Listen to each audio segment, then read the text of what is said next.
Yo, what's up, everybody? Welcome to House Divided here on Orangebloods Live. I'm Jeff Ketchum. That is Chad Hastings. Glad to be with you on this Tuesday. Do us a solid like, comment, subscribe to the page, jump into the Specs chat, give us your super chats. We will be interactive. We will be hopefully energetic and fun and all of those things today. Chad, we'll just jump right into it. Texas, Georgia. 4 days away, right? I'm doing the math right. Saturday's 4 days away. Yes.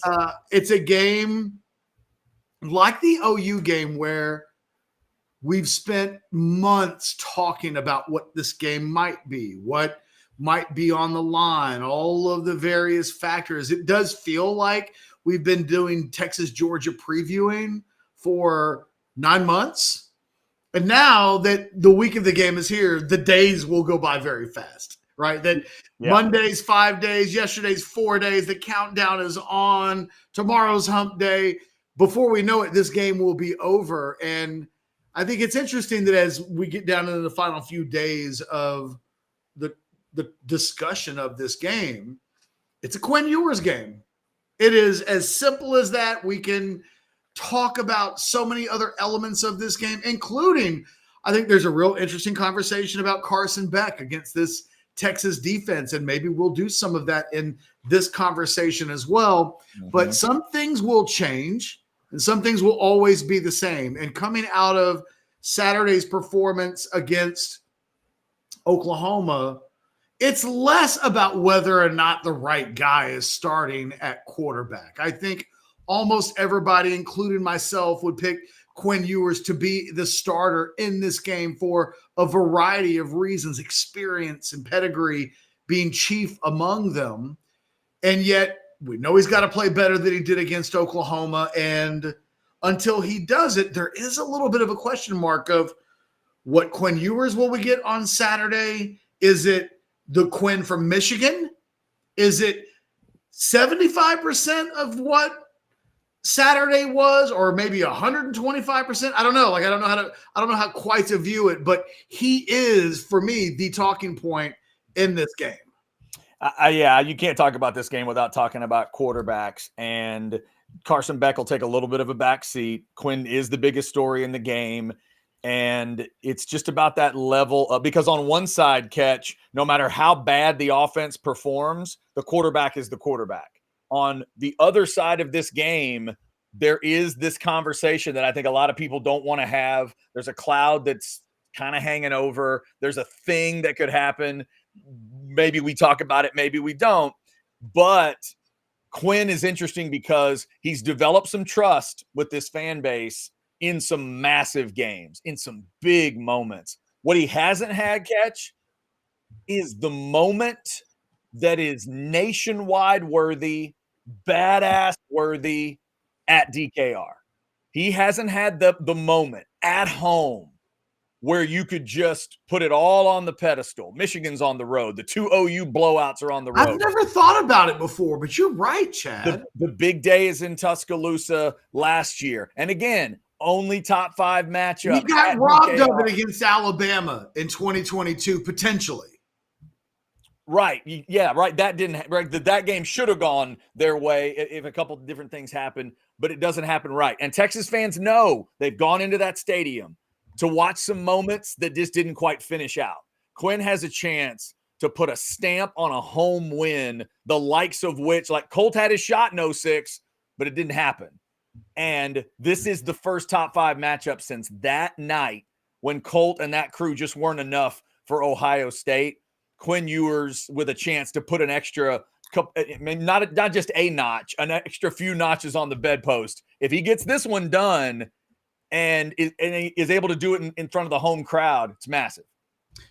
I like to think that I view all of these discussion topics from a 360-degree angle. You just got me on this Quinn Ewers thing. You're right.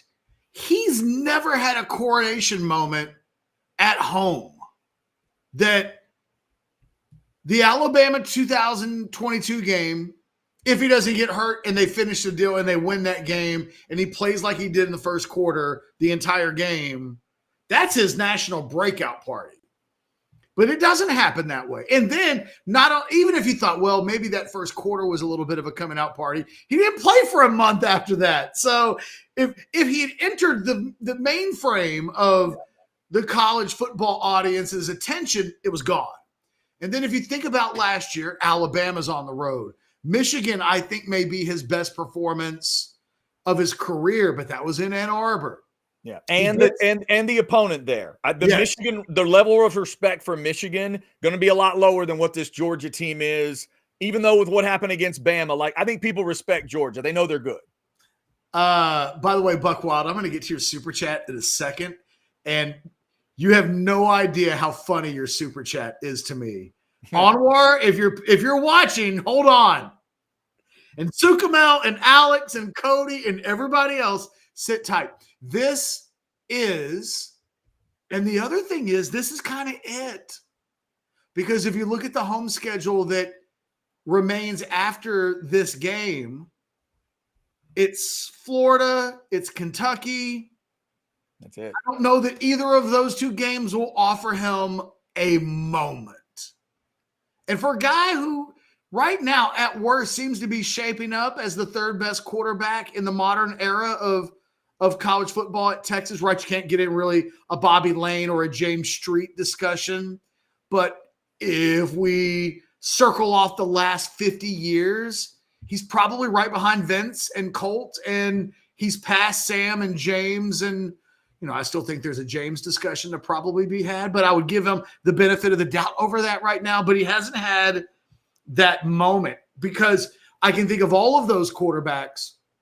They had those moments at home, partly because all of those guys got to play the Aggies at home. This will be the first great Texas quarterback, right, that will have never played Texas A&M at home. No, right. Colt's the last. Colt will be the last guy who got a chance, right? Last big name guy that got a chance to play the Aggies at home. And we can even go through the Vinces, the Chris Simses of the world. If I say that word out loud if I say Chris Sims to an A&M fan, they have a different feeling about him as a player. But James Brown had it. You know what I mean? It was almost like a rite of passage that you'll slay once Texas got a hold of the Aggies for the next 20, not quite 20 years, but from 95, when they went in College Station, all the way through Colt's career, that next half generation of football, Texas players knew that as a moment of coronation. You'll beat the Aggies, and you'll have that as part of your resume forever. He doesn't get that either, though, because the Aggies aren't coming to town this year. But if you can imagine a world where the Aggies were, that is like maybe the ultimate platform of like DKR sings his name, and it's remembered as the great Quinn Ewers moment at DKR. I had not thought of the reality that he's never had one of those before, and this might be it. This might be his moment to have that, and if he doesn't get it, it won't stop him from competing national championship. Maybe it doesn't slow them down from winning the SEC, certainly getting into the playoffs, but maybe he'd never have that, and that would be a crying shame. Well, yeah, the thing that the SEC allows Texas to do is get big moments at home. I mean, it's not just about the Aggies, but that's a part of it. The fact that Arkansas and A&M are both coming to Austin next year. The Oklahoma game it's just like Georgia probably thinks about it, right? Georgia's biggest rival every year is not in their place. It can never be there. Yeah. It'll never be in Athens, just like Texas and Austin. But now with this new version, you're going to get those rivals coming in, but what you're also going to catch is this stuff. It's those big brands in the conference that might be higher ranked than you, or in this case, Texas is not far and away, but they're clearly better than Georgia right now. To my eyes, they're clearly better than Bama. And now they're coming to Austin, and you get to really prove it. And it's just, it's bigger and bigger moments for DKR. So for Texas fans, now that CDC and that crew have got everything dialed up on game day, in this case, game night. Game day's coming in the morning, 6:30 kick, drones, orange smoke, the music, the lights, everything is going to be waiting on the Georgia Bulldogs because they do that too, Catch. I've been to a game in Athens. They got the red lights, and they do that stuff too. But Texas now has a chance to show it to them. Obviously, Quinn's the most important part. And let's see if he can, find a better rhythm to start a game and get after this Georgia defense a little bit. Can they continue to do what they've been doing, Catch? Early leads. Can they? I mean, they haven't trailed by 4 or more yet. Can they get out early on Georgia? Can they lean on the Bulldogs a little bit? Let the home crowd love on them, and turn 7-0 or 7-3 into a 10-3 or a 13-3, and really keep rolling like we've seen them do. Okay, you've stirred my interest in this topic. Okay, I have a wowzer of like a data point, a stat I want to give you. Okay, but we got to knock off some super chats. All right, let's do it. Let's start. You want to start with? Hold on. Let me lead this one. I know where you want to start. So Buck Wild sends us 2 minutes into the show. Buck Wild, we love you. Thank you for the $5. The very first super chat of the day is off topic, but did anyone catch Bijan Robinson acting debut on Outer Banks season 4, or am I late on that? Buck Wild, I did not. I'm sorry. No. So I apologize. I have had a few people mention that they've seen it, but isn't that a fishing show? And is there acting on a fishing show? I don't know. I have had questions. I don't have answers. I wish I had more that I could give you in terms of an answer to this. So maybe the answer is no. Nobody caught Bijan on Outer Banks. To everybody that does a show on Orangebloods Live, we had a meeting an hour ago. We were talking about super chats. And I was like, here's what we can't do. You can't let a super chat automatically dictate the start of the show and interrupt the show when we're trying to talk and have a conversation about something, because every once in a while, it's completely the opposite of anything else that we're talking about. Although we love those, Buck Wild. Don't get me wrong. Maybe Chad and I will catch up on the Outer Banks and we'll have a better answer next time. But this is the example. This is the one where it's like, you know what? Before we can get to the super chats, we have to do the things that we've prepared to talk about, because once we start going Outer Banks, who knows if we ever get to the main topic ever again. Buck Wild, God bless you. You sent for $5. The only thing that would have made that better is if it had been for $1.99. I love that you sent it for $5. But the examples that I was giving my staff an hour ago were for $1.99. Thank you, brother. We love you. Safe travels all week long.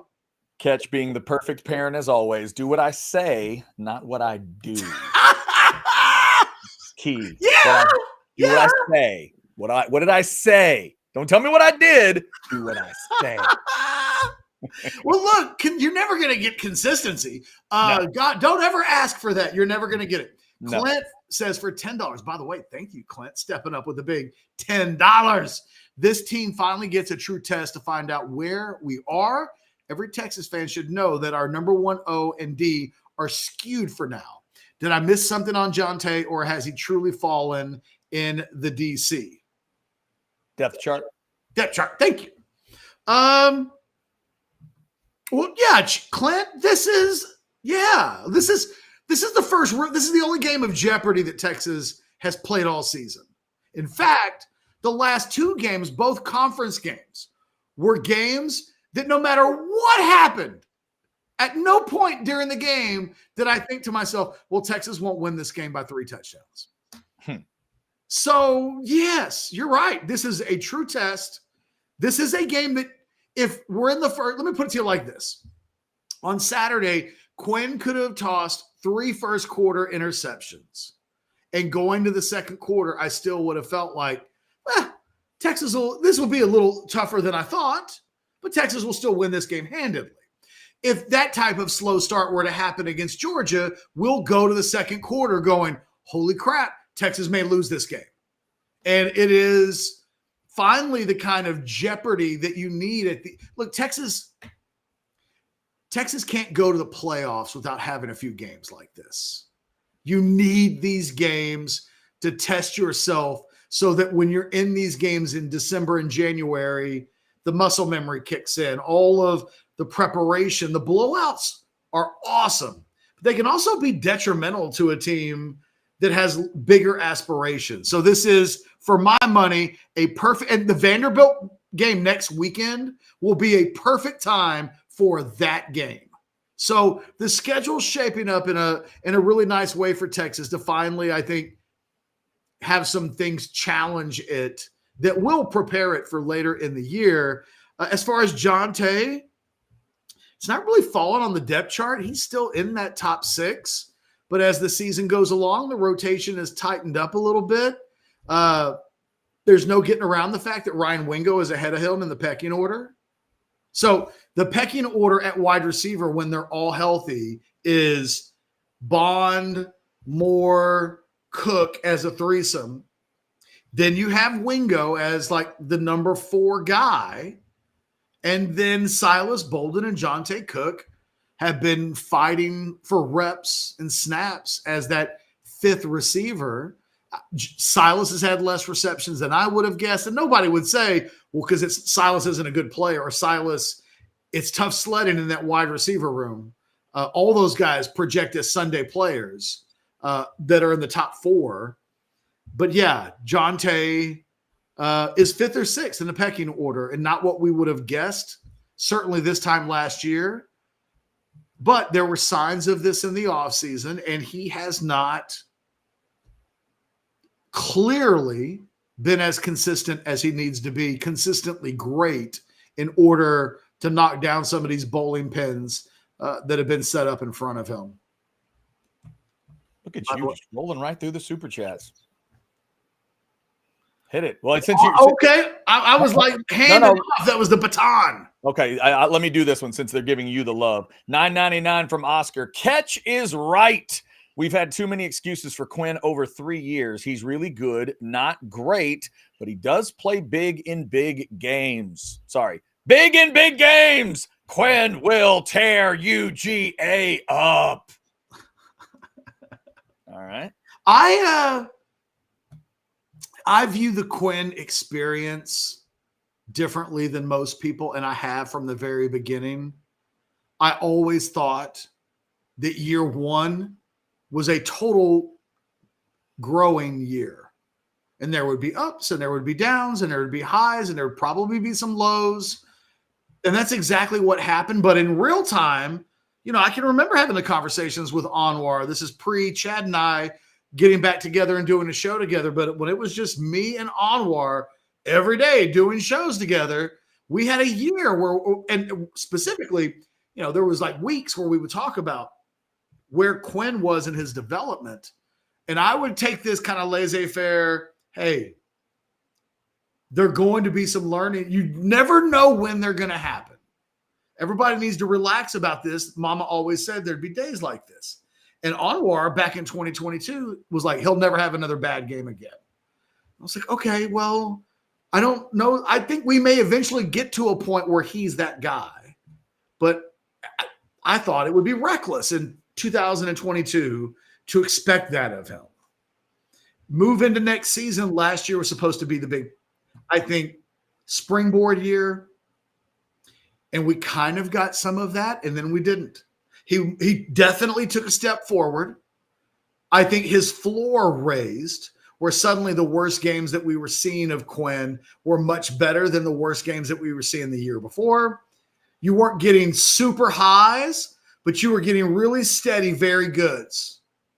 And then he gets hurt, and that's inside of some of that as well.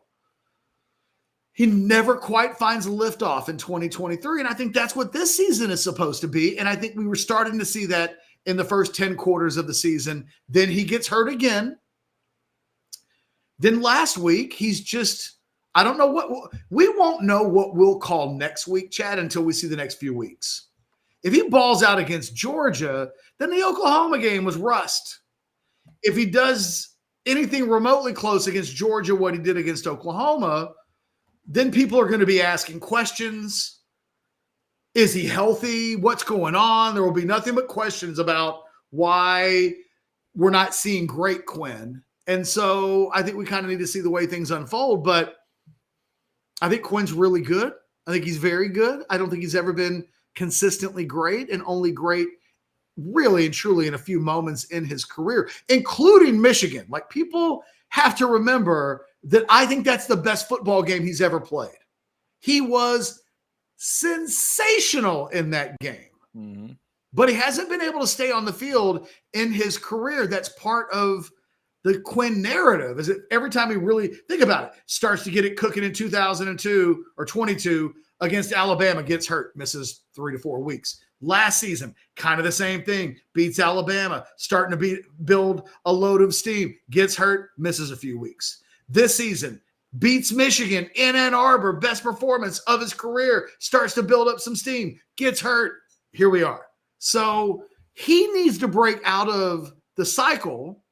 And in these last 6, 7, 8, 9 games of his career at Texas, I'd love to see what the best of Quinn Ewers looks like. And I said this yesterday, Chad, what he needs, God, he's got to get on one of these 2008 Colt McCoy heaters. Because if he can do that, he could win the Heisman. Just that. That's all he has to do. All he has to do is put together the best passing stretch of football in the history of the program. It's easy. What was he like? 74% completion, 75? It was like whatever. 80. It was like 80 every week. There you go. No problem. I get averaged out to like 78. Whatever. No problem. That is all he's got to do. That's Oscar. All he's got to do. Oscar, thank you for that super chat. If you want to throw us a super chat, it will go right to the top of the list. Also, there may be a little special we can let you know about here in just a second. Maybe. We might be able to let you know in just a second. Before I do that, something else that's very special. The thing you've been dreaming of, the setup you've been dreaming of in your house or in your man cave or wherever. Maybe it's at the summer house. Maybe you got a lake house. Maybe there's just whatever it is. You know what it is. Multiple screens, bigger screen, the 4x1. You want a 4x1? That could be the dream. That's one of my dreams, to have the 4x1 screen in the house. Or maybe you just want to go bigger. Man, I want an 80. Man, my friend's got a 75-inch screen. Oh, I got a buddy with an 85-inch screen, and I've only got whatever you got.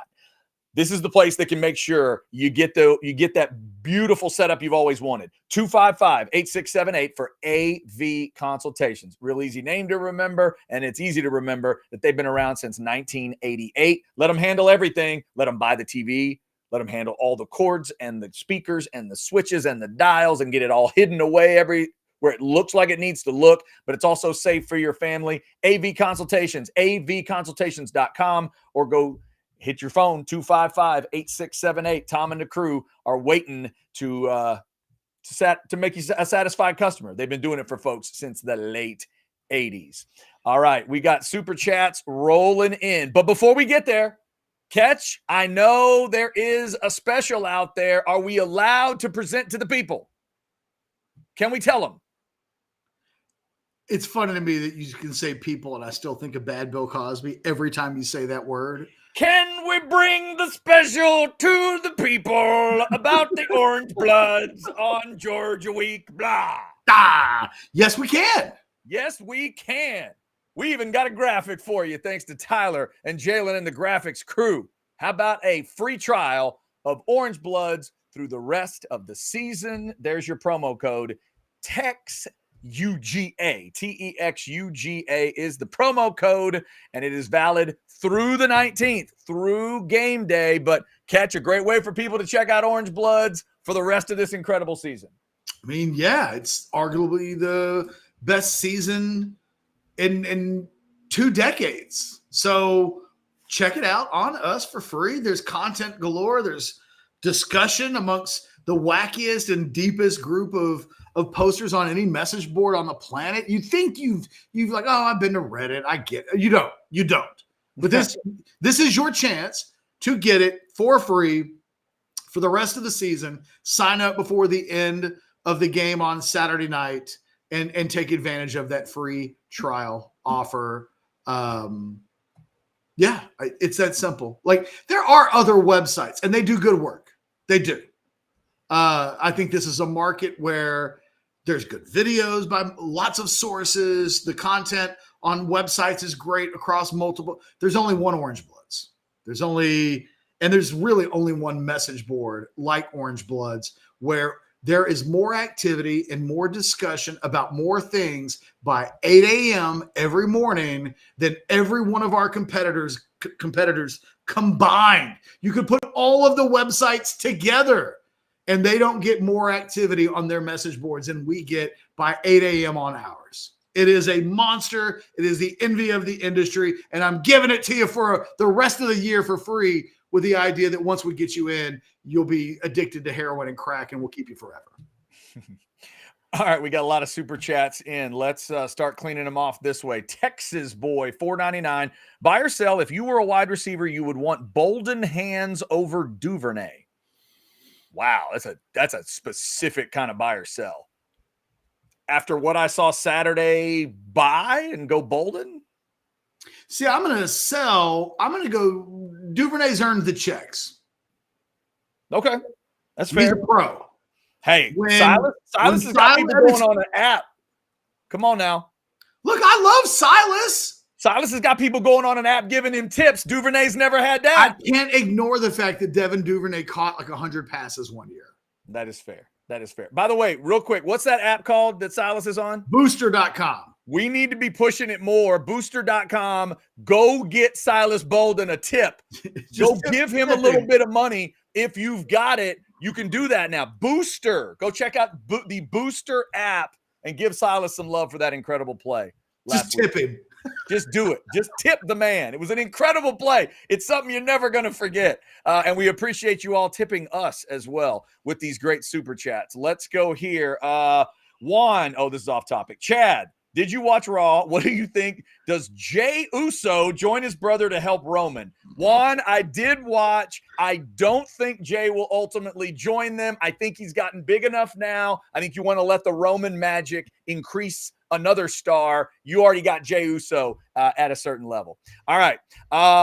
Let's go. There's more, Chad. Our man Cody Carpentier, $4.99. Catch that Quinn Arch conversation yesterday morning was completely cockamamie. You were 100% spot on. Buy or sell for Chad. Arch helped UT on Saturday more than Quinn. Oh, Cody Carpentier. He just stirred it up. Here we go. Here we go. I got to say for Saturday, that's going to be a sell. You have a starting quarterback that knows this offense. He's been in this offense more, and I think he does things that can be successful. Again, different conversation than about high upside and just put them side by side and who does it. I don't think that's what it's about. This Saturday, it's about this team facing Georgia, and I do not think that overall Arch would help Texas to beat Georgia on Saturday night with every ingredient involved. I do not think that would be the case because you're inviting a soap opera of biblical Days of Our Lives plus General Hospital put together times 5 proportions. Is that really what you want to put on Arch Manning? It's not just about football. This isn't a video game at that point. It's about all of it. It's about all of it. Be careful before you break that glass. Know what you're doing before you break that glass. So I'm selling. I am selling. Pop quiz, Chad. Yes. Do you remember the last name of the Days of Our Lives arch villain, Stefano DeMero? Yeah, well done. Yes, I had a mother and grandmother that would tell you that they don't watch soap operas, but they always watch Days of Our Lives. Yeah, they would definitely do that. Yes, I remember Stefano DeMero, and that actor is Jennifer Aniston's dad, if I'm not mistaken. Isn't that right? I'm not sure. I believe. No. Stefano's different. I'm sorry. No. Victor Kiriakis. My bad. Victor Kiriakis. That character is played by John Aniston, and that's Jennifer's dad. So my bad. Stefano DeMero is different. The fact that I know both of them is a little scary. The funny thing is, man, if you say the character's name and I see his face, you totally see the Jennifer Aniston. You do. That you like. That's her dad. Yeah, exactly. Cody, thank you for the super chat there. We've got 2 more here that I see. One from Paul, $4.99. Buy or sell. One, OU still misses Lincoln Moore but it's getting closer. Huh? What does that mean? OU still misses Lincoln Riley more. More than what? I don't know. Yeah, okay. I don't understand that one. Paul, just put it in another chat and we'll redo your buy or sell. Yeah. OU still misses Lincoln more than he misses them? More than I don't understand what's the more? What's the other side of that? They miss him like hell. OU misses Lincoln more than Lincoln misses them, but it's getting closer. Yes, buy that. Yeah, that's an absolute buy. If that's what you mean, that is a buy. And then 2, as Catwoman, Michelle Pfeiffer, hotter than Halle Berry, who's hotter than Anne Hathaway. Buy. Yeah, that's a buy. I mean, in general, Halle Berry smokes them both. No offense to anybody in the conversation, but Michelle Pfeiffer was the best Catwoman. Michelle Pfeiffer just licking stuff in that movie. God, that she was so hot. So hot. Paul, well done. Well played. And Juan, $4.99 super chat. Quinn had bandages on his middle finger while playing against Oklahoma. I did not realize that. I don't know if that's a joke Juan's making about trying to flip off Oklahoma indirectly, or if he's being I didn't notice a bandage on his finger, though. No. I mean, the conspiracy theories since Saturday have been coming in. Did he have strep throat? Were there bandages on his hand?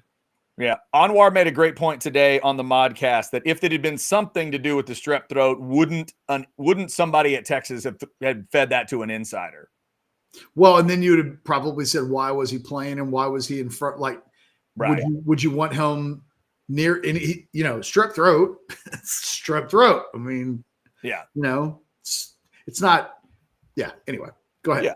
Yeah. Thank you for that super chat. And we had another regular chat that was involving Quinn and Arch. I was going to put it up before Cody Carpentier sent his, but it is an extra layer of this week that I know we're all kind of talking about in a way. But here we go with Oscar, $9.99. No one can sell me on Arch going into a game as big as Georgia and just being great. I don't want to hear it. He may have more in talent, but be careful what you and some fans wish for. Jeffrey Ketchum.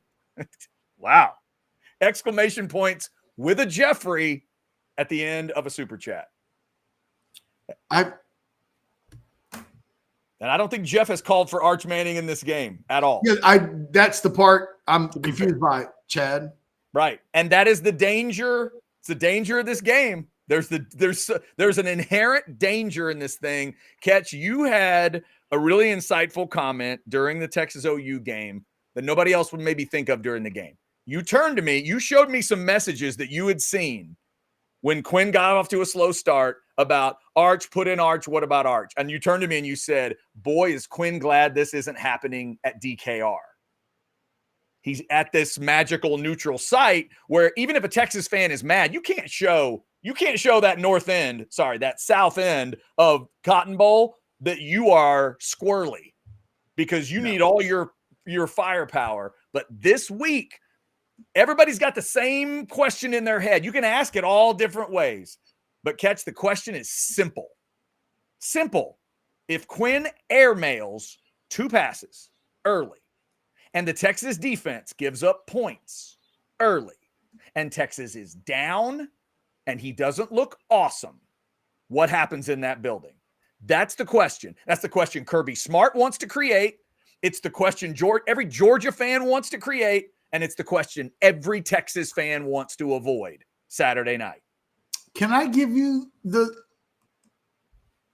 so you brought up earlier, this is his chance to have a moment at DKR, like a real moment. He's a historical. Do you remember where you were the night that Quinn Ewers did this to Georgia? Mm-hmm. I want to go through the home games that he's won so far in his career. Okay. And you tell me when I'm done what the signature moment is so far. Okay. Okay. You had the opener against La Monroe, his very first game as a Texas player. Okay. Just let me know if you need me to give you stats on any of these. Okay. They beat Iowa State after the Oklahoma game his freshman year, 24-21. Mm-hmm. Then they lost at home to TCU. Then he beat Baylor 38-27 at home. Mm-hmm. That's 2022. Okay. I haven't heard anything that needs a pin yet. Go ahead. Haven't heard there anything. Really wasn't anything in 2022. I haven't heard anything that requires me to hand him a pin. He beat Rice in the season opener last year, 37-10. Mm-hmm. He beat Wyoming 31-10. We remember that game. Tied at 10 in the fourth. Yeah. Kind of crazy that ended up being 31-10. Because Yeah. all I remember is 10-10. 21 unanswered will do that for you. He beat number 24 Kansas 40-14 in the game where Jalen Daniels an hour before the game wasn't playing. Yeah, if Daniels had played the whole game and they still do that, that might be worthy of a pin, but probably not. He beat Texas Tech 57-17 last year, but it was a game where he had a quarterback rating of 133.7. It was statistically his worst game of the season, but they pounded Tech. But right, that's it. And that game's remembered because it was way out of whack. Arch came in at the end, and that's how bad they were beating Tech. It's the Tech game if it's anything, but I would not hand him a pin for any of it. None of it feels like signature moments. And then this year is Colorado State. Right. And then the UTSA game where he gets hurt. Yeah. No. That's his career at home. Right. It hasn't happened yet. It's the schedule plus the conference plus the fact that you mentioned it earlier, the fact that, rivals have been out of the discussion at home for so long He's now. Never played a home game that anybody will ever remember beyond the year or two that they're played. He has not been, other than when you get to wear the burnt orange in Dallas or in a bowl game. I'm not saying he's been at Alabama. He's been at Michigan. He's won on the Cotton Bowl. At home, there's not a memorable, there's nothing to pin. No. You can say Texas Tech, but again, he wasn't really good in that game. Yeah. No, I think you're right. I think you're absolutely right. Your point, I'd never thought about it.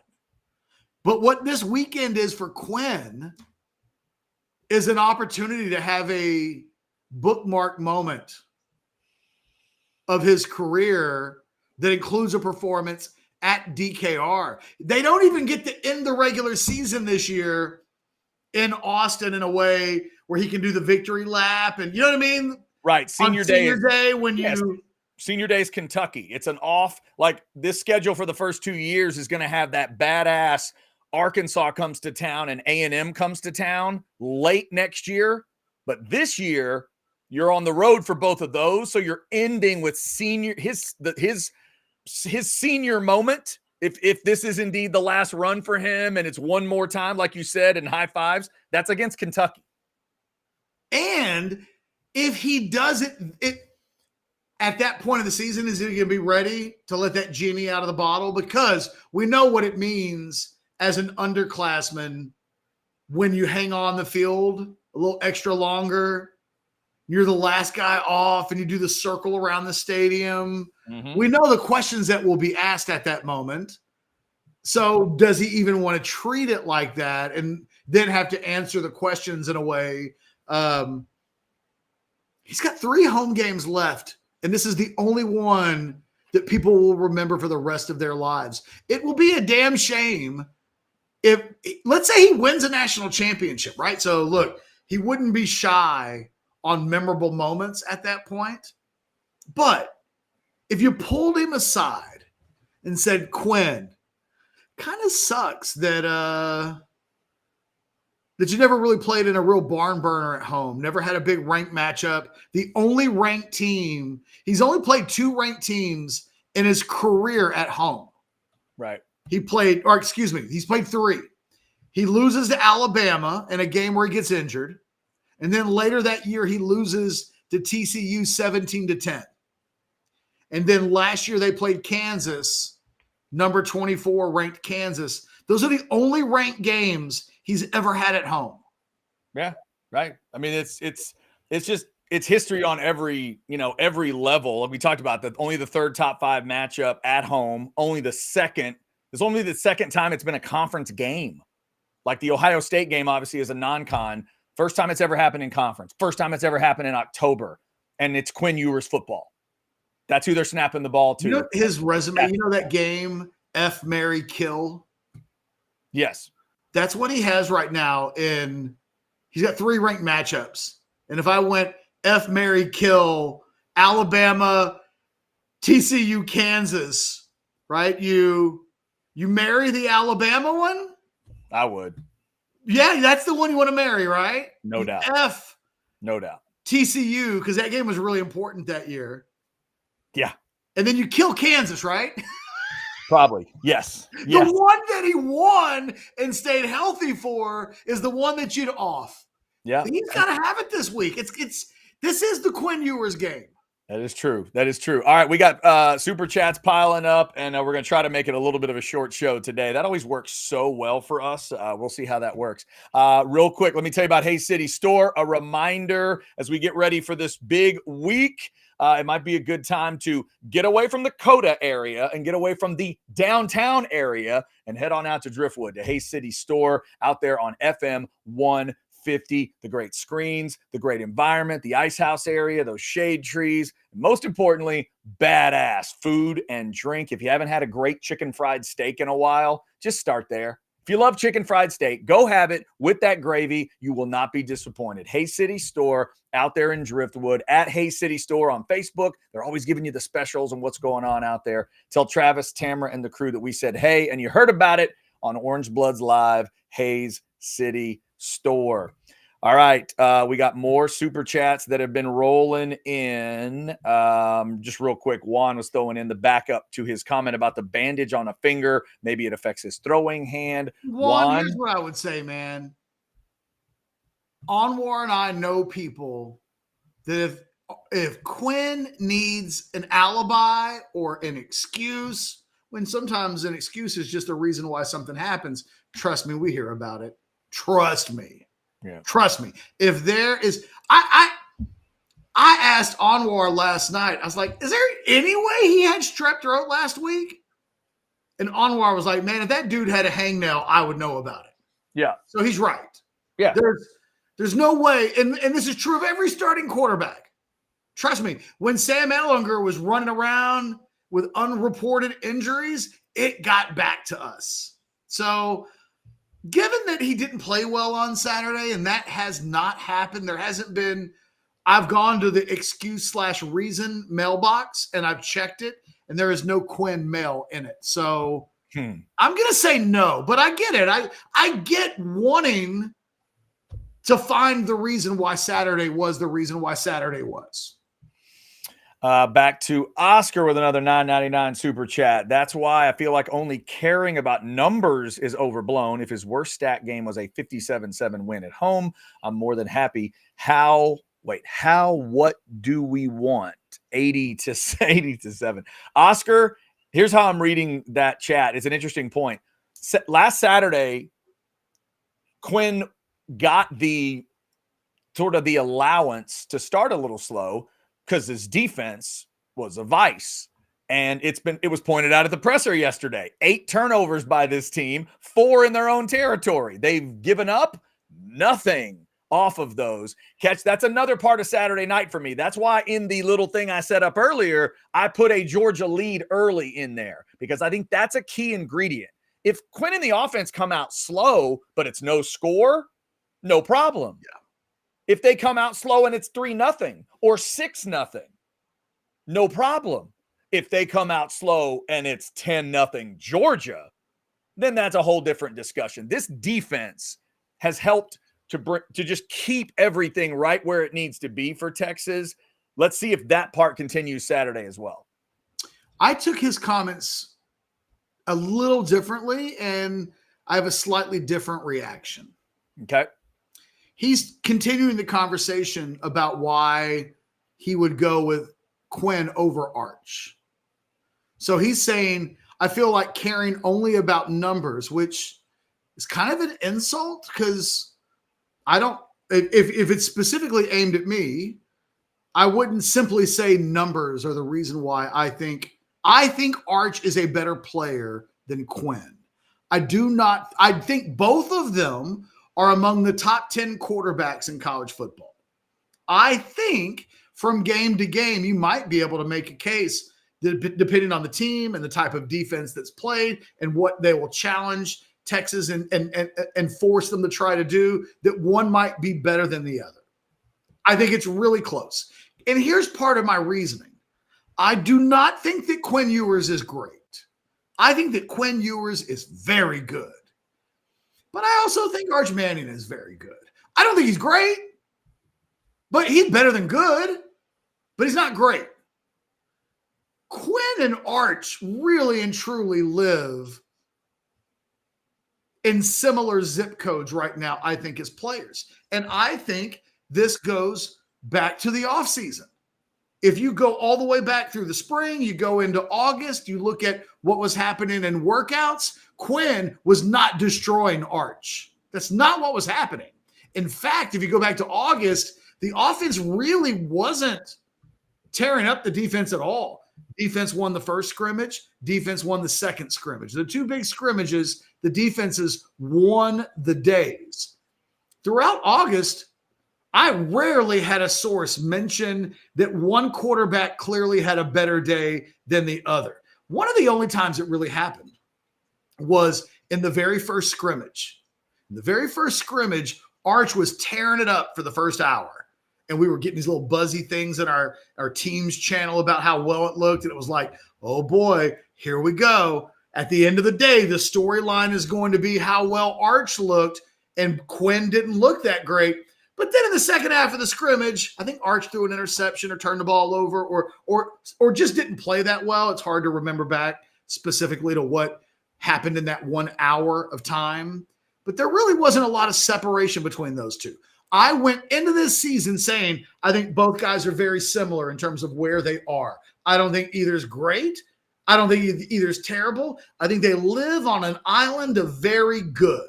So unless you think he's great, unless you think, and I bring this point up to a lot of people, Oscar, no one has fired back at me. You're wrong. Quinn is great. Everybody agrees. Quinn's very good.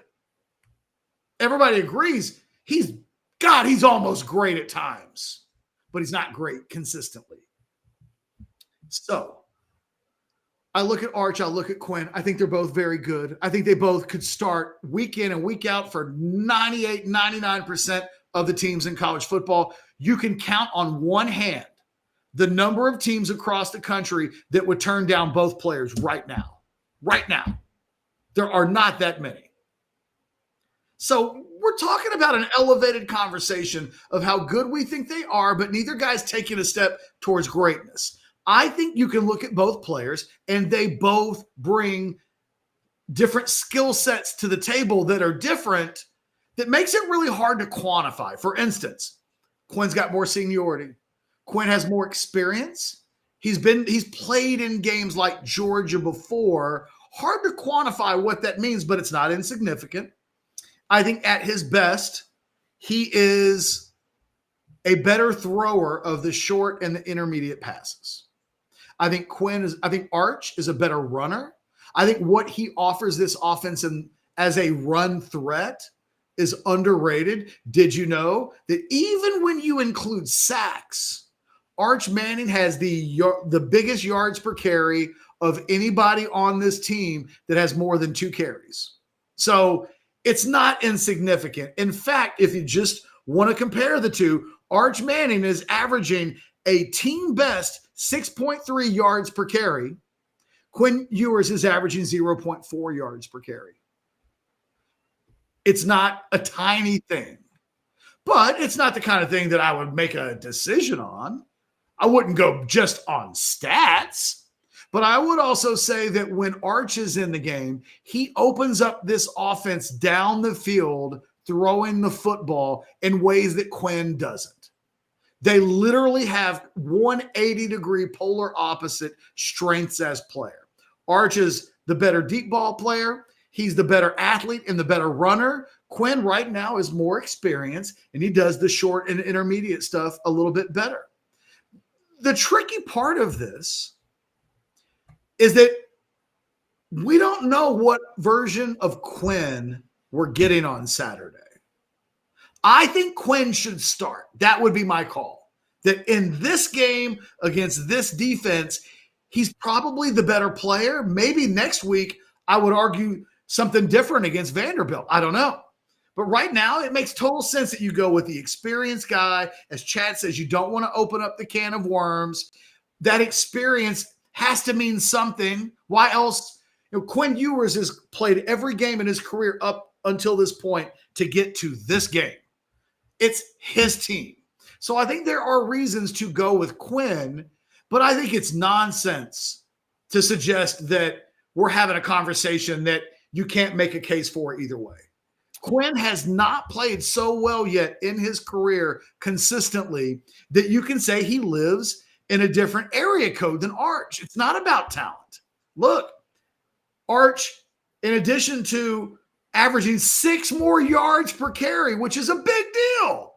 If you look at yards per attempt, Arch is near the top nationally in that metric. Quinn is in the middle, but on Saturday in the second half, Quinn averaged 6.4 yards per attempt. That would rank 104th nationally. But in a game when you're up by 3 touchdowns, nobody cares.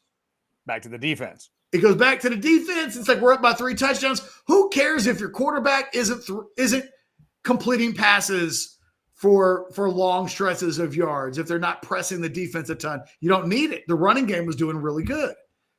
It could be on Saturday. We'll see the way Georgia plays Texas. And we may say, you know what? Texas, they aren't giving Texas anything underneath. What Texas needs to be successful in this offense, they have to really stretch and test Georgia down the field. Who's the best guy on this Texas team at the quarterback position to test and scare teams in the vertical passing game? It's not even close. So while I do think Arch should start, it's his game. I'm picking Quinn. Oh, excuse me. I'm picking Quinn to start this game. He's the guy that I would go with. I'm picking Texas to win this game and Quinn to play very well in it. But I think it's tomfoolery to just pretend like there's not a conversation to have about it, that it's ludicrous if you have a conversation that the starter and the backup are close together. Don't just look at stats. Like, okay, let's talk football. I just did. There are areas where Arch gives you an advantage, and there are areas where Quinn gives you an advantage. There's almost zero overlap. In fact, what Texas really you'd like to be able to do is to take Quinn and Arch and make a super baby out of both of them, where one guy is experienced and is the better runner and throws a better deep ball and is more accurate and short and intermediate. Wouldn't that guy be legendary? I'm sorry. There you go. Ranting. All right. There's still a super chat there. We will get to it. We got buy or sell coming up, and thanks to over 630 of you that are in the Specs chat. 2010 Horn, I would concede that maybe it wasn't a Freudian slip if I don't constantly do that every day. He does it a lot. Yeah, he does it a lot. He does that a good amount of the time. So I just wanted to say all kinds of names left and right. I just wanted to make sure. I try not to interrupt, but I just wanted to make sure when I heard that one. I like that alarm. That was a good alarm, Chad. Yeah, I just wanted to make sure. Quinn. That was the Quinn alarm. I didn't realize I had a Quinn alarm, but I now do have a Quinn alarm. Why that? Why are we doing that? Come on, guys. They're trying to figure out what I do while you're talking. That's one of their favorite things to try to figure out. Listening.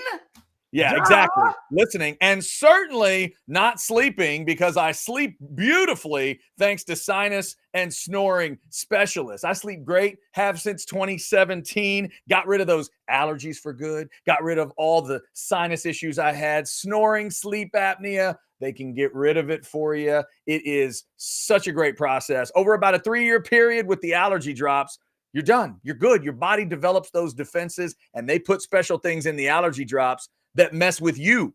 They dial them up for you. I was a mountain cedar guy my whole life. Cedar season would drive me crazy.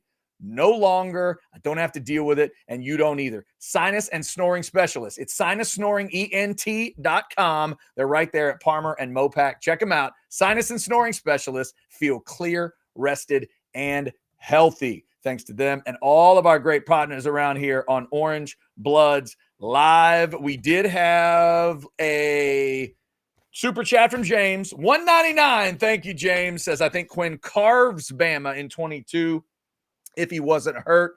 It is one of those games, James. I wish we could go back and see a perfectly healthy version of it. But the moment that what's the dude's name that hit him and drilled him into what's the cat's name?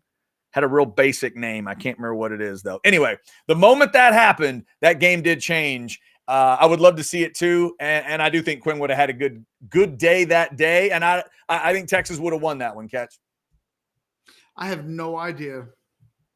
And I just don't know. At some point, Alabama makes adjustments. And then what do we do after that? I don't know. Up until that moment, Quinn was probably as good as he's ever been as a college player. Like, that's how good he was in that 2022 Alabama game.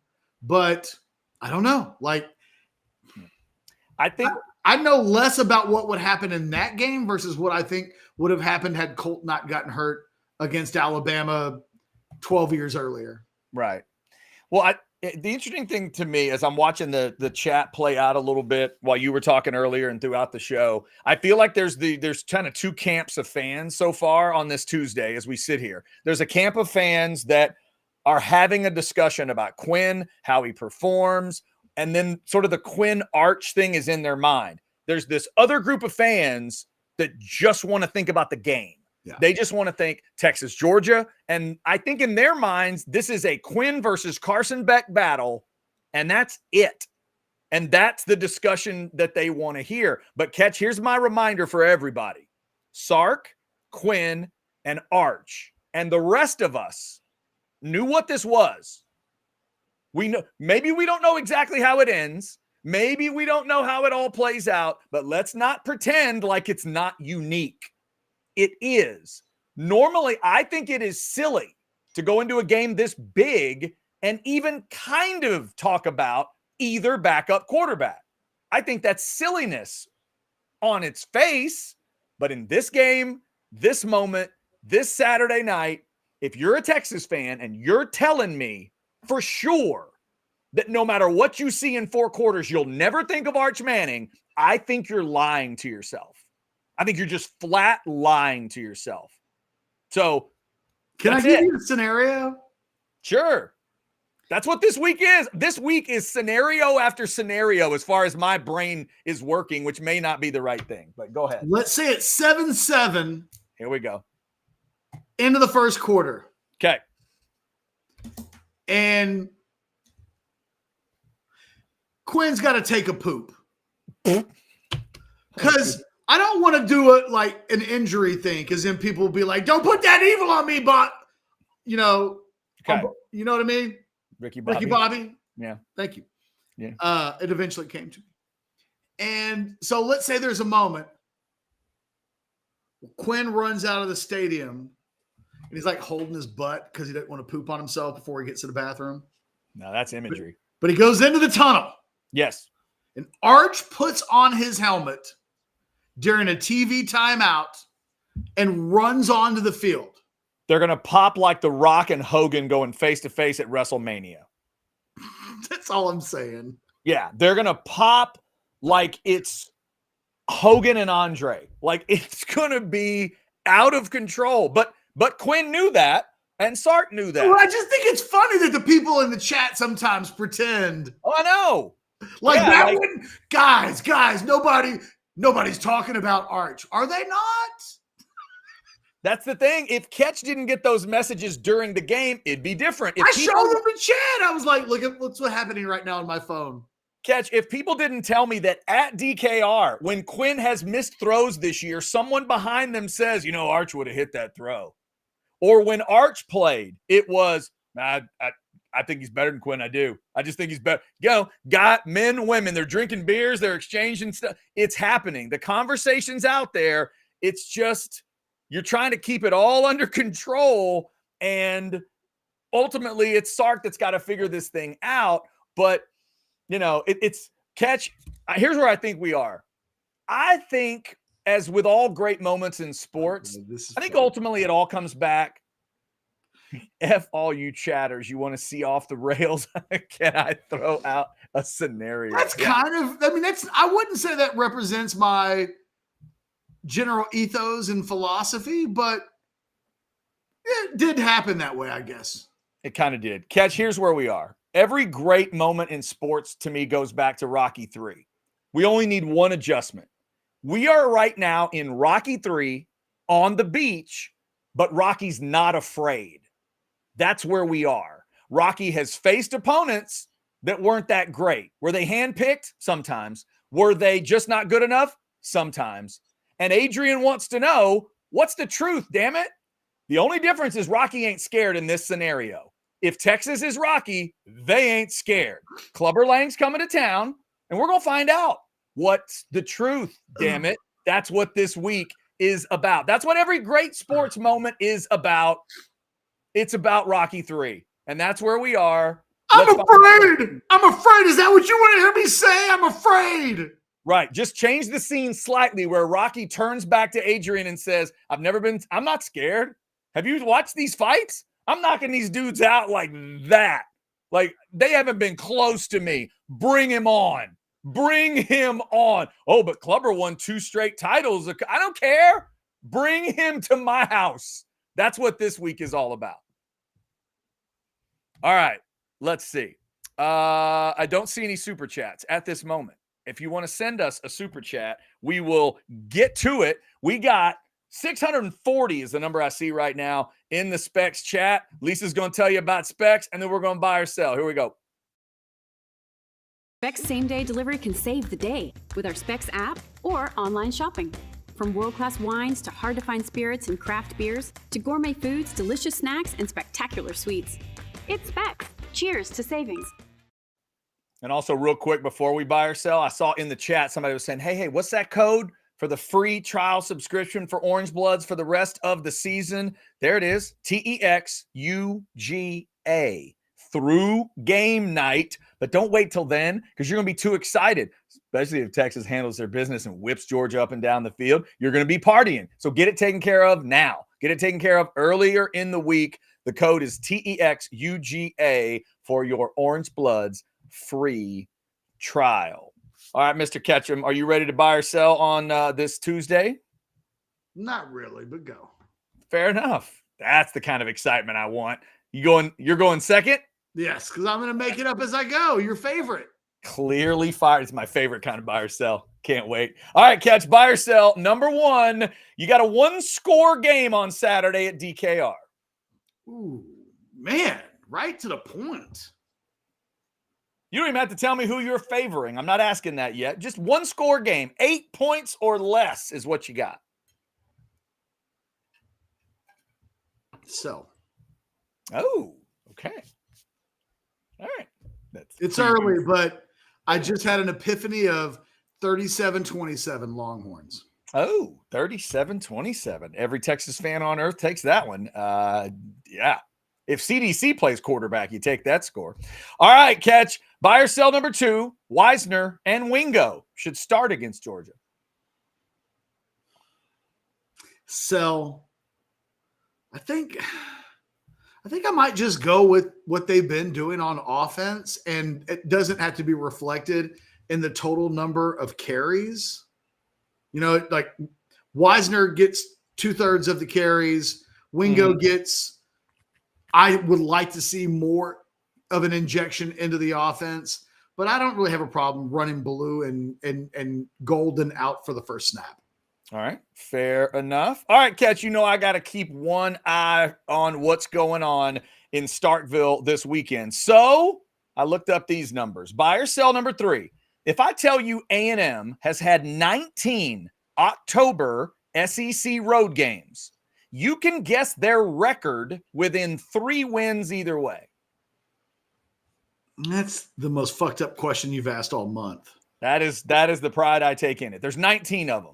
There's 19 road games. Look, the only reason why you're bringing this up is it can't be they're 8-9 or 9-8. Why else would you ask the question? There has to be something about October games. I know those rarely include Arkansas, so that can't be a W that I can just chalk up. Plus, that's not a road game. Oh. Until now, it's going to be cold. This is specific to road games. October, SEC, true road games. They've had 19 of them so far in the conference. I'm going to go 5-14. 5-14. Thankfully, it is a little bit better than that. It is actually 9-10, but they have lost 4 in a row, including their last. Why are you asking me this really obscure question? Because when I look up goofy stats, I have to bring – this is how I bring the stats to the show. No, they're 9-10. I'm just pointing out the fact that in these types of games, the Aggies are far from dependable. And the last time they went to this place, they lost 42-24. Okay. I'm just saying that I tricked myself because I instinctively was just going to pick one game under 500. But then I thought, well, he's giving me a 3-game buffer. It has to be something so wacky that I could have a 3-game buffer and still not hit it. Wow. You psyched me out of the answer. I apologize for the psych out. By the way, on the Outsiders last night, Bo Edge guessed 1-18. So just so you know, that was fantastic. All right, Catch, duck into baseball real quick. Buy or sell number 4. For the theater of the World Series, you are rooting against Cleveland.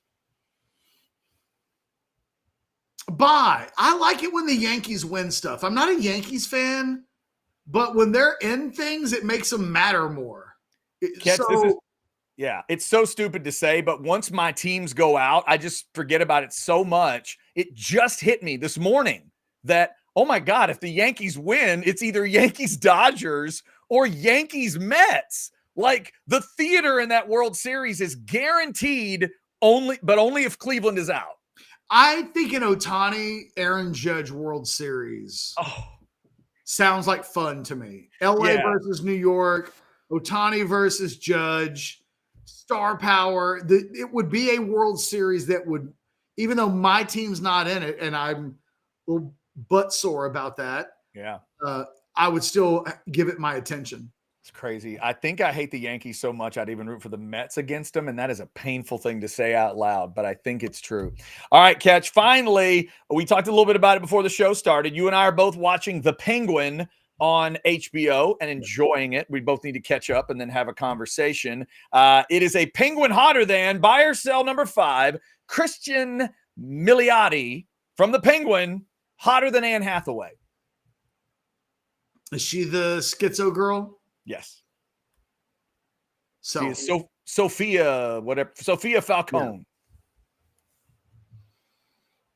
Yeah. I'm gonna sell. Okay. I think she's attractive. But I have not thought she's so attractive that I've gone onto the internet to see what other attractive pictures there are of her to get a sense, because she's dressed down in this. Yeah. She's not trying really to be sexy. It's not really her role. Yeah. She gets better every time I see her, and that show is so But I love her good as a character. Yeah, that character and Colin Farrell's character back and forth are it's breathtaking stuff. And without revealing spoilers, I love it that she cuts through the Penguin's bullshit within 5 seconds every time he opens his mouth. Yes, she and does. He just knows, like, oh, she's got me. Well, she's got me. She's got my number. Yeah. She's got more checkmate moves than any chess player out there. All right. That's my buy or sell, Catch. What do you got? Buy or sell number 1 in a battle of matchups. Somebody in the chat asked for it. I will give it to them. You think Texas DBs versus Georgia wide receivers, advantage Texas. Yeah, I think that's a buy. I think Texas has more weaponry on that side than the side they are facing. Georgia has 2 or 3 guys that I think are pretty damn good. I think Texas has more than that to fight it. So I do think that's advantage Texas. Yeah, I think I think Texas has better players in that matchup. Yeah. I don't think this is your mama and your daddy's big scary Georgia wide receivers of the past. I don't think they're quite at that level. And I think if you're the Texas DBs, one of the things you go up against those wide receivers every day in practice, it will have you prepared for this game. Mm-hmm. I agree. Buy or sell number 2. Last week was an Anthony Hill game on defense. This week for you is a Colin Simmons game. I'm going to sell because I think every game is an Anthony Hill game on defense for Texas. I think if 0 is not an impact on a game, that is really bad news for Texas on some level. So I'll sell, but I get where you're going. I think both those guys are going to be important. I think the guys up front are going to be so big this week. I mean, it's that whole damn defense, because if they step up, stand up, and don't let Georgia get going, my goodness, we'll come out of this weekend saying it really is Texas, and then the pack is in a whole nother area. Buy or sell number 3, next 10 years. Over the course of the next 10 years, you think Kirby Smart will win more games than Steve Sarkisian? Wow. Starting today. Yes. Starting today for the next 10 years, I think Kirby Smart will win more games than Steve Sarkisian. I'm just going to play stat nerd, and I'm going to buy because statistically Georgia schedules more garbage non-con than Texas does, so I'll buy. It'll be like a little bit, but yeah. Well, and I wondered if you thought that a Steve Sarkisian of the NFL at some point might mean he's not there for 10 years, whereas it feels like Kirby's locked into being the Georgia coach. I think I'm going to say Sark is a lifer at the college game, and Georgia just schedules Wofford a couple more times. Do you think there's any chance that either retires in less than 10 years? 10 years is a long time. 10 years is a long time, and Kirby has been there a little bit. But I'll play Pollyanna and say no. I'll say they both go 10 more years. All right. Buy or sell number 4. Devontae Adams traded from the Raiders to the Jets. Mm-hmm. And you think that will have about a 1% impact on the NFL season? Sell 5% impact on the NFL season. I'm going all the way up to 5 on Devontae Adams, because at least it'll give us stories about how they used to play together, and they'll interview one about the other, and then they'll interview the other about the one, and then you get to see them in different uniforms. So 5% impact if he ends up as a Jet. My favorite thing about what's happening in New York right now is that we've gone from a week ago them saying that there's no way Aaron Rodgers had any say whatsoever on what we did with our head coach. And then the very next week, they make a trade for a receiver and a contract that nobody else in the NFL wants because their quarterback wanted them to. How dare you make that accusation? Stuff like that never happens. The quarterbacks have no power in the NFL. I don't know what you're talking about, Catch. I mean, nobody wanted to trade Devontae Adams for a third or a second, and yet it happened, and here we are. And finally, buy or sell number 5. Did you hear about Jerry earlier today? That's not the buy or sell question. I need to make sure that you know. I did not. Okay. So Jerry does his weekly Tuesday radio interview. Which one? He's got multiple. He does like 3 radio shows a week. I think this one's with the ticket. He's doing RJ and. No, I got you. I'm just messing with you. Go ahead. Okay. They ask him what wasn't even a really tough question, but they referenced decisions made in the offseason. Mm-hmm. And basically, any regret? And Jerry cuts them off and says, whoa, we're not doing this. you guys aren't here to ask me that. You guys don't have the juice. If you guys had the juice to ask me that, I got a meeting later in the day with the other 31 NFL teams. You might as well come with me at that point if you think you have the right to ask me that question. And then he says, I can get 2 more guys in here to do interviews. So basically, watch yourself or I will take your job away from you. My buy or sell question is, if Jerry Jones did that to you in the middle of an interview, you got bills to pay and a family to feed, and you'd have to take that threat seriously and kind of lie down. For me, it would probably be a buy. I would hope I could be Brian Jones and say, Jerry, you got to do what you got to do, but we also have a job to do here. Like, I would hope that was me, but I do know the man that lives in my mirror a little better than that. So it's a buy. I'd have to figure a way to eat it to where I could live with it, because I know what my wife would do. I know how my wife would look at me. I know what my wife would say to me. I know what my daughter would say about me.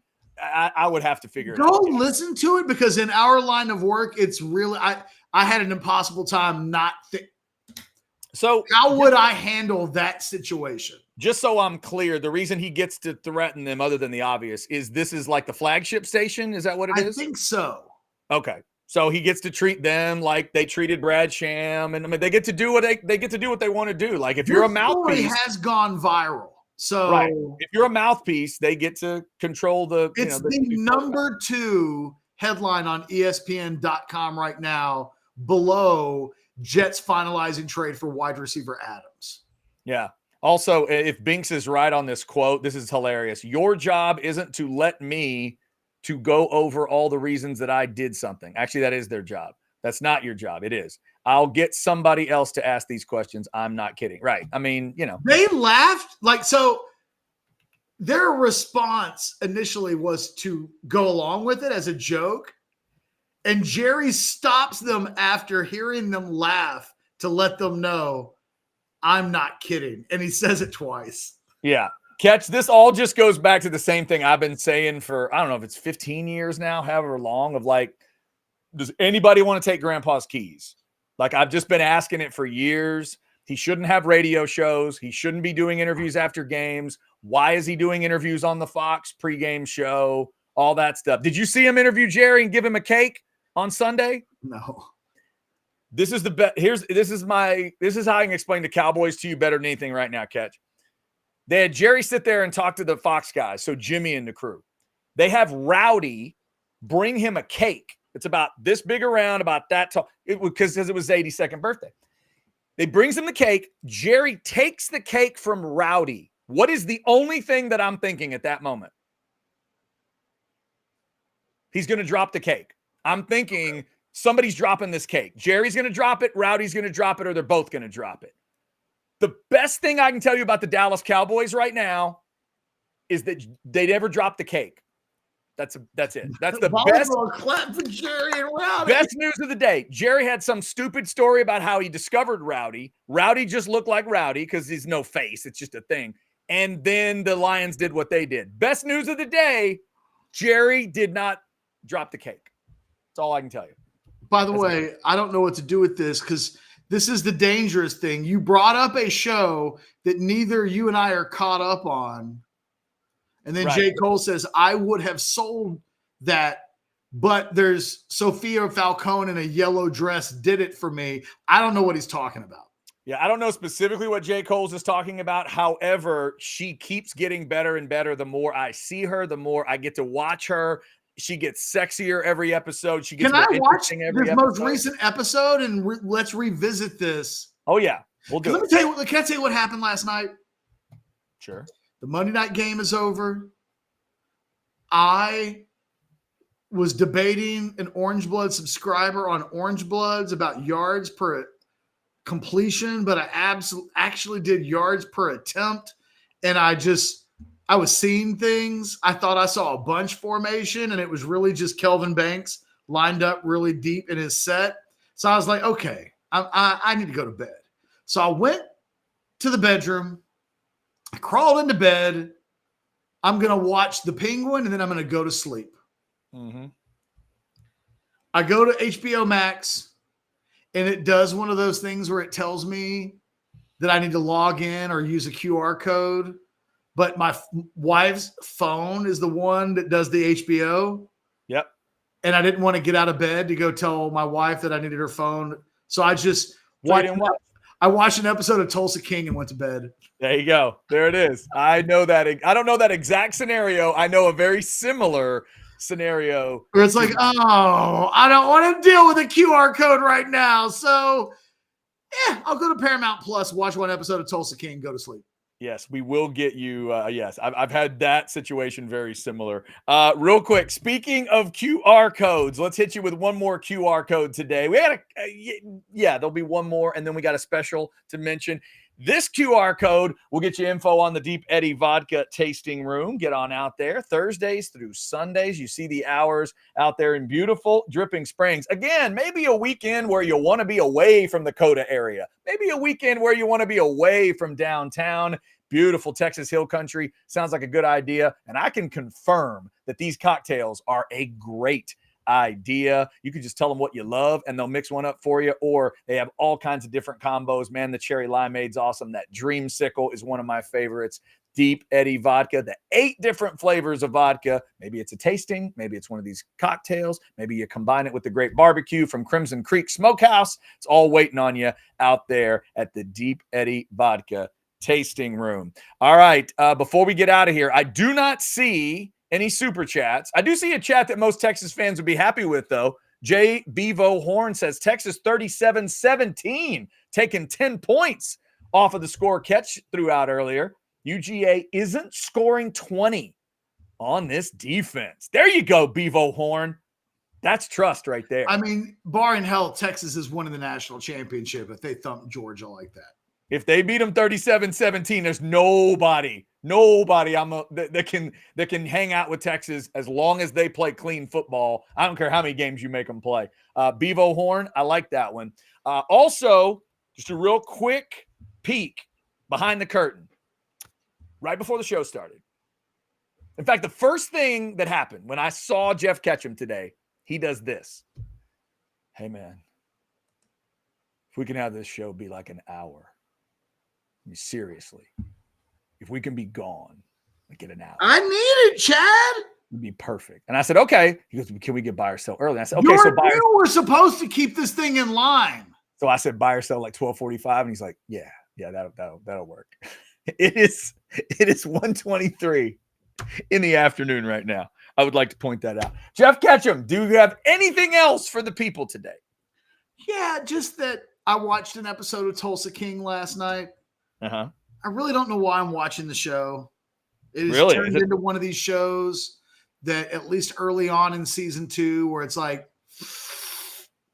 God, is this the best allocation of 10 hours of my life that I could give? Well, one of the reasons it's not Sly Stallone. I love the actress / comedian Andrea Savage. Okay. And she's in the show. Let me look her up because I don't know who you're talking about. Andrea Savage. I love her. And she did a show. Goodness. Okay. I do not know who she is, but she is attractive. She did a show on, I can't even remember. It's like TNT, maybe TBS. Mm-hmm. That was called, I think also, I'm Sorry. Okay. And it is her just being as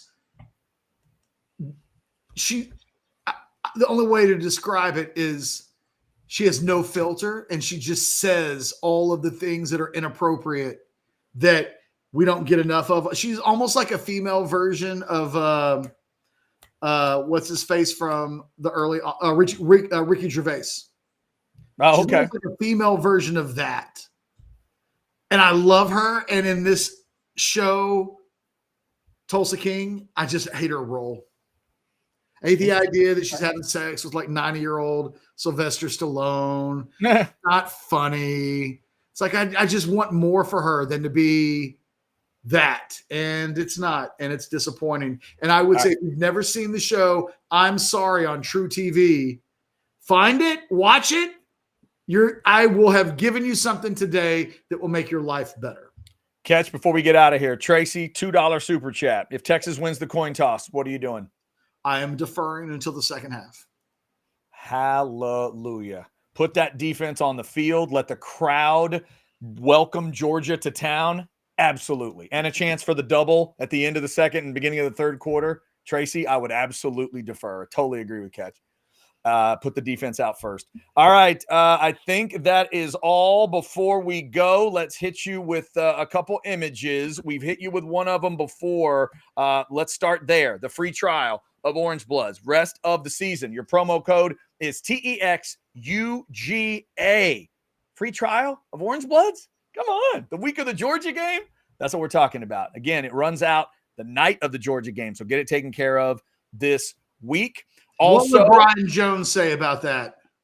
What's that? Oh, Brian Jones would say if it's free, I'll take 3. Exactly. Yeah, absolutely. Also, Brian Jones would say if they've got beef, I'm interested. Football with Friends is going to be out at Texas Beef Traders on Friday, 5:30 to 7:30. Go check them out.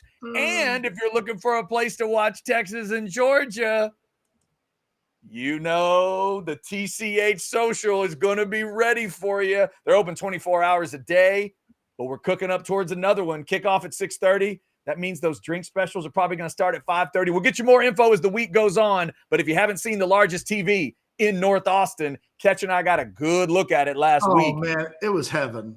And it's going to have Texas and Georgia on it. Your opening act, if you will, is Bama at Tennessee on ABC. And it's going to feed right in there. Aggies and Mississippi State maybe on a little sidecar screen to see what happens in Starkville. At least I'll be worried about what happens in Starkville. All that's happening at TCH Social. Also, a quick reminder for those of you that do love to play cards with the good folks at TCH. That Trailblazer tournament is coming the 16th. That's tomorrow. The 16th through the 28th, right there at TCH Social. Check them out. I think we got it all covered. Thank you all for jumping in. Thank you for liking, Real subscribing. Quick, yes?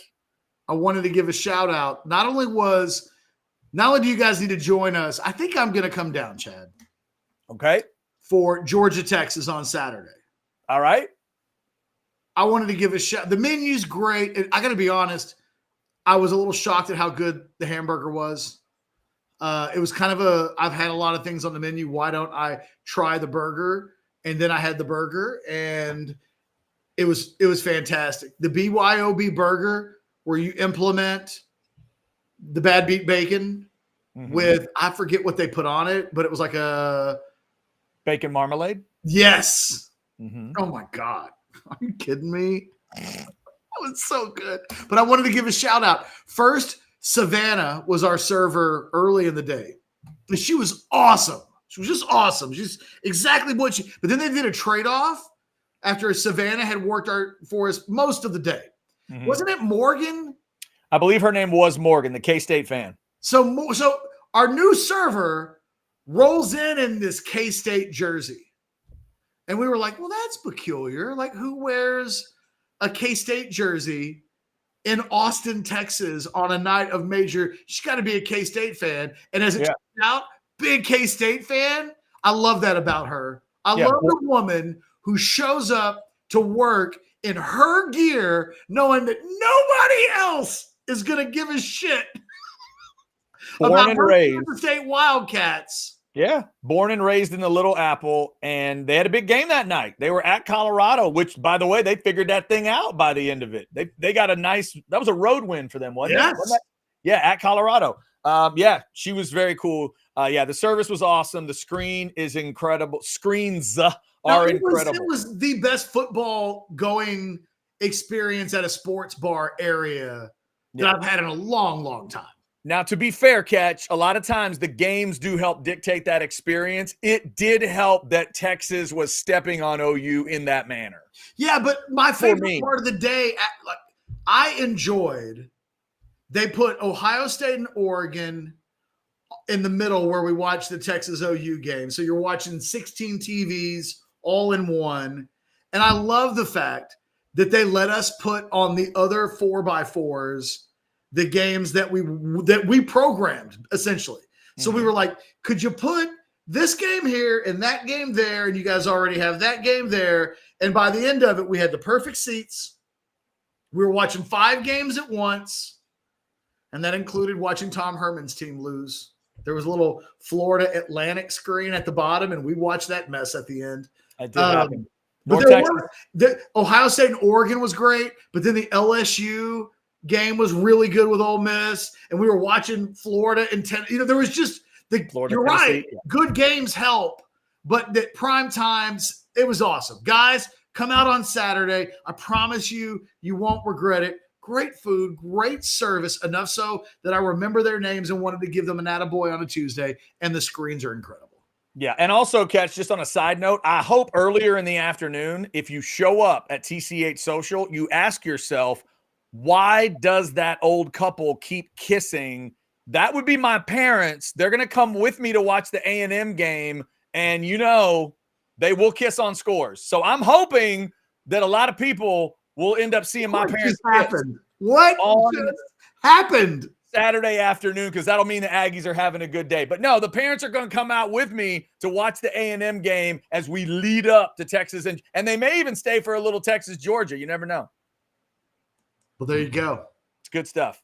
Going to have a good time. Hall of Famer Doc Hastings in his house. That's right. Exactly. Doc and Sylvia making the trip to TCH Social to check it out. I told my mom she'd love the food. She's going to try the bad beat bacon, and I think it's going to change her world like it changed mine last week. I've been trying to figure out every way I can to have that bacon just involved in some dish. I had them put it in a flatbread. I'm going to have them put it on a burger like Ketch did.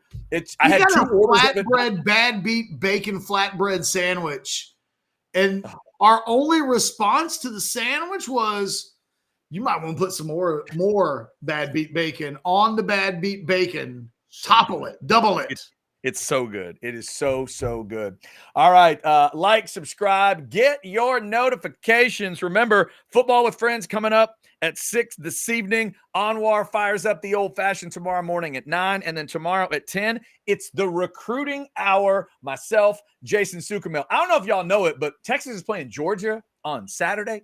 And Texas is going to have everybody in for recruiting. We'll see if we can get Jason Sukamel to give us an updated list and see if we can do that in less than an hour tomorrow. It's going to be tough.